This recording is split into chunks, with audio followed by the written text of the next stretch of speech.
memikirkan tentang kekayaan dunia. Kita memikirkan tentang pribadi kita. Kadang manusia ketika berpikir tentang harta, mereka datang ke gereja, tempat ibadah, mereka tidak memikirkan tentang Tuhan. Mereka tidak berpikir tentang yang mencari pemberi berkat.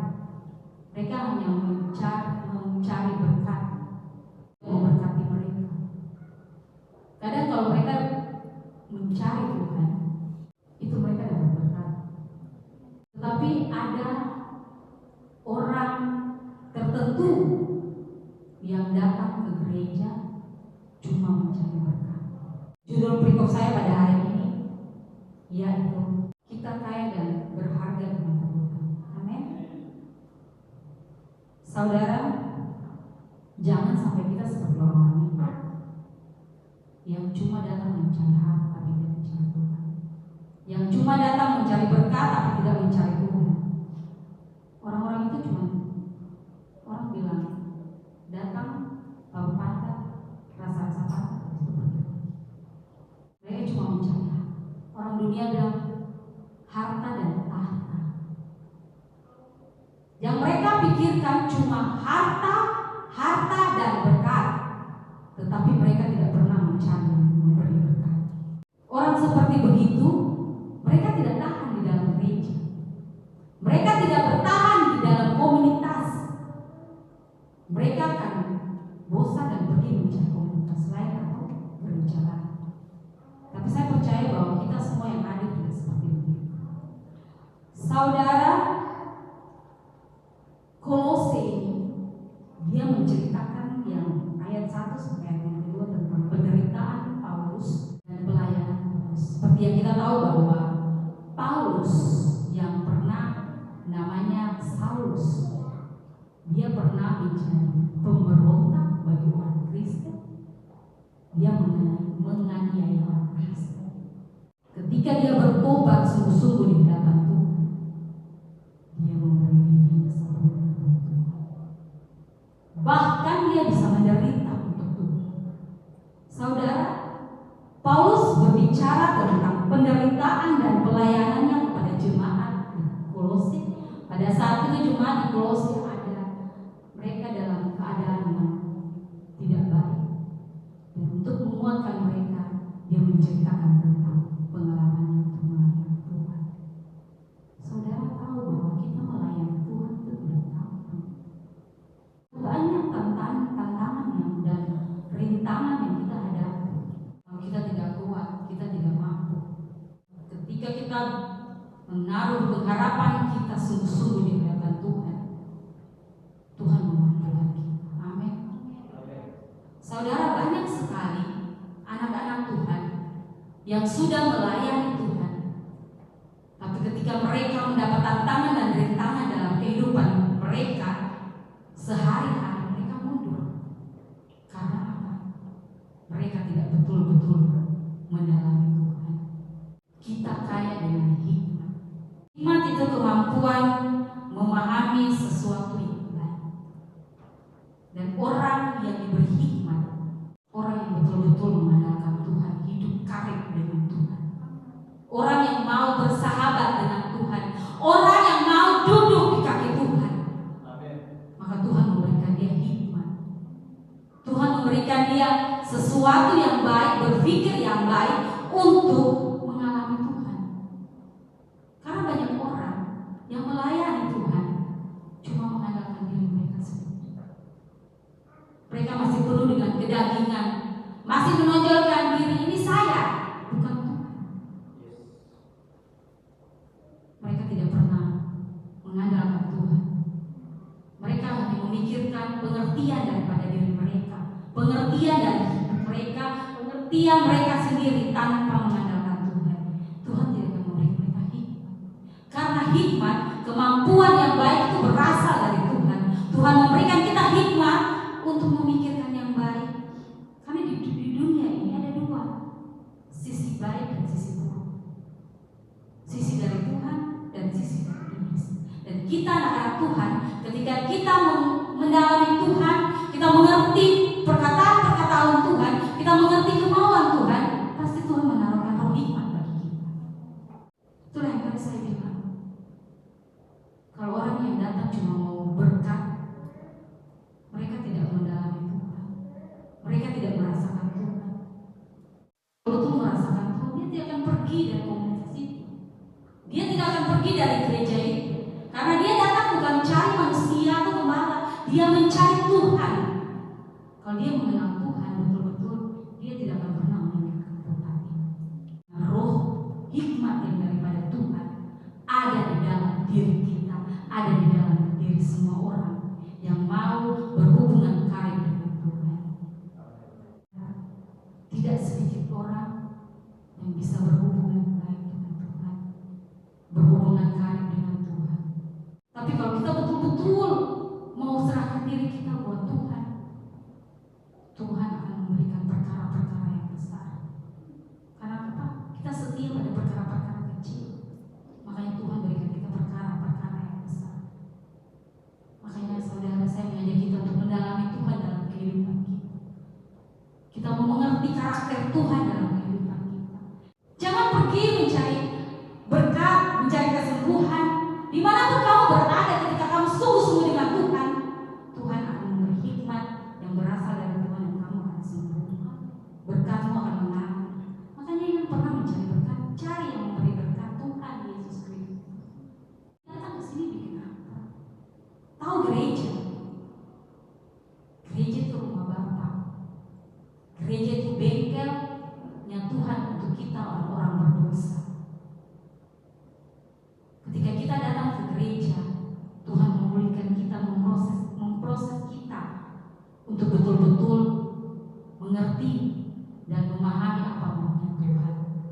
Tapi kadang orang tidak mengerti maunya Tuhan. Mereka mau tuh Tuhan yang mengerti maunya Tuhan. Apa akibat kita tidak memiliki hikmat? Orang yang tidak memiliki hikmat itu orang yang bodoh. Orang yang melakukan sesuatu tidak memikir panjang, tidak pernah memikir apakah saya harus minta tuntunan Tuhan. Orang yang egois, mau menang sendiri. Orang-orang seperti begitu yang tidak pernah memiliki hikmat dalam kehidupan mereka, ending mereka itu binasa. Tetapi ketika orang yang melibatkan Tuhan, yang minta hikmat, roh hikmat dari Tuhan, endingnya itu luar biasa. Tuhan memberikan yang terbaik dalam kehidupan. Memang kadang orang bilang Tuhan saya tidak mampu dengan semua proses ini, tapi mungkin bagaimana? Ketika kita mau naik level, kita harus mengikuti proses-proses yang ada. Kita tidak bisa lari dari proses itu. Kalau kamu mau lari dari zona ini, kamu keluar dan kamu akan binasa. Tapi ketika kita menjalani proses yang Tuhan kasih buat kita, puji Tuhan, Dia punya terakhir itu. Orang bilang kalau sinetron tamat, dia punya tamat itu bagus, hidup bahagia. Asal kita mau berjalan bersama-sama dengan Tuhan. Yang kedua, kita kaya dalam pengetahuan. Pengetahuan itu fakta atau kebenaran yang diperoleh melalui pengalaman atau pembelajaran. Jadi ketika kita belajar, Tuhan kasih kita roh hikmat untuk mengingat itu pengetahuan. Asal apa? Mengandalkan Tuhan. Jadi pengetahuan dan hikmat ini dia bersenambungan, dia bersambung. Jadi orang yang hidup bergaul intim dengan Tuhan, Tuhan memberikan dia hikmat dan pengetahuan. Pengetahuan tentang firman Tuhan, pengetahuan tentang pelajaran, pengetahuan tentang baik dan buruk. Di dalam Taman Eden itu ada dua pohon, pohon baik dan buruk dan pohon pengetahuan. Jadi sebelum kita ada, Tuhan sudah memberikan pengetahuan. Apabila kita hidup tanpa pengetahuan, kita sia-sia, kita gelap. mendalami firman Tuhan. Kita harus belajar mengerti firman Tuhan supaya Tuhan berroh hikmat. Dan ketika kita punya roh hikmat, roh pengetahuan, kita tidak akan salah dalam mengambil keputusan. Semua orang bisa. Tidak semua orang tahu. Hanya orang-orang tertentu, hanya orang-orang yang tadi saya bilang takut akan Tuhan, mau hidup karib dengan Tuhan, mau berhubungan intim dengan Tuhan. Mereka yang Tuhan taruh pengetahuan dari Tuhan, hikmat-hikmat dari Tuhan. Jadi kita umat Tuhan, kalau kita mau sesuatu dari Tuhan, jangan cuma minta. Tuhan, saya mau minta ini. Tuhan, saya mau minta mobil. Dapat grafik. Puji Tuhan. Jangan cuma minta. Hidup karib dengan Tuhan. Hidup bergaul dengan Tuhan. Jangan berbuat dosa yang sudah lalu terus bikin lagi. Dan kita duduk di sini cuma mendengarkan firman Tuhan. Kita pulang lalu firman Tuhan itu berlalu dalam kehidupan kita, lalu kita buat dosa, sia-sia. Jadi kita sebagai manusia, kalau kita hidup dalam Tuhan, kita mau praktekkan firman Tuhan dalam kehidupan kita, jaga bibir mulut kita. Jangan mau menyakiti hati orang. Terus satu orang sakiti balik marah. Itu kebiasaan manusia. Maka itu saya mengajak bahwa ketika Tuhan kasih kita roh hikmat dan pengetahuan, belajar sabar. Saya juga belajar sabar. Walaupun sabar yang dia tidak, tapi saya tetap belajar sabar. Kadang saya bilang, Tuhan, saya tidak mampu lagi bisa kesabaran. Tuhan bilang masih banyak lagi. Ini baru sedikit proses. Bapak bilang, tantangan itu bukan dari luar. Dari luar itu nanti, dari dalam. Pasti kita sabar, Tuhan kasih kita roh pengetahuan dan hikmat. Kita harus sungguh-sungguh bergaul dengan Tuhan. Kita harus berhubungan karib dengan Tuhan, agar kita diberikan hikmat dan pengetahuan untuk menjalani hari-hari hidup kita. Nah, kalau kita mengandalkan Tuhan dalam kehidupan kita, sudah pasti ada hikmat dan pengetahuan yang berasal daripada Tuhan. Bukan dengan kekuatan ku mampu jalani hidupku, hanya Tuhan yang bisa. Ku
persekutuan dengan Roh Kudus, dan damai sejahtera Allah yang melampaui akal dan pikiran kita menyertai memberkati kita mulai hari ini sampai selama-lamanya, di dalam berkat nama Tuhan Yesus Kristus. Haleluya. Semua yang percaya katakan amin.